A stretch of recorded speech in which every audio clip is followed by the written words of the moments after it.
Hey guys, welcome back to the channel 1 2 Steps. So in this video, I'm going to show you how to change name on Twitch. So it's very easy. First of all, you need to go to any browser you want. Here I'm going to Chrome browser and search for twitch.tv.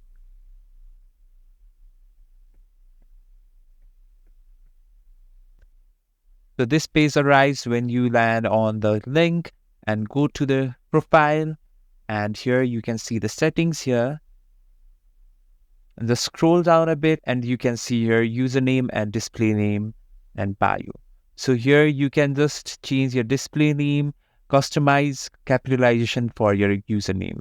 So here I have already changed my username previously. So now it says you may update your username again in 2 months. So the username cannot be changed frequently. So I have just recently changed my username. So I am unable to do it but in your case, you can just easily change your username. So in this way, you can just change your username in Twitch account. Thanks for watching the video. If you find this video helpful, please subscribe the channel and do not forget to hit the like button.